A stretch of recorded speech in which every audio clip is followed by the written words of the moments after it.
Lunch ready பண்ணிட்டு இன்னும் சாப்பாடு போடாம இருக்க. சரியான பசி இது.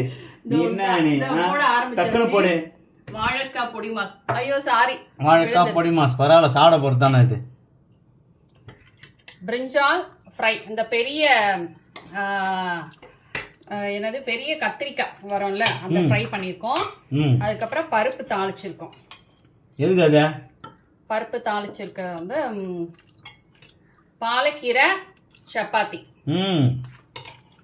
கீரை சப்பாத்தி. ஓகே. ஆமா, பாலக்கீரை கொஞ்சம் மசாலா போட்டிருக்கோம் அதுல. இது கூட பாத்தீங்கன்னா இன்னைக்கு வெண்டைக்காய் வத்த குழம்பு. ஓ, நம்ம ஃபேவரட். Okay, super. போதும். இதுதான் இன்னைக்கு நம்மளோட லஞ்ச். சாப்பிடலாமா? ஹலோ ஃப்ரெண்ட்ஸ், இன்னைக்கு எல்லாம் லஞ்ச் ரெடி ஆயிடுச்சு. ஆனால் இது ரொம்ப லேட்டு டைம். நான் பாருங்க 3 o'clock ஆயிடுச்சு. 2:30 தான் சாப்பிட்ருவேன். சரி, எது உங்களுக்காக சரி இந்த அம்மா கொஞ்சம் சைலண்டாக விட்டு வைக்கிறேன். நாலுலேருந்து சீக்கிரம் ரெடி பண்ணிடணும். ஓகே, பாய். பாய். சாப்பிட்ருங்க ஃப்ரெண்ட்ஸ். நீங்கள் நான் இப்போ சாப்பிட போகிறேன். தேங்க்ஸ்.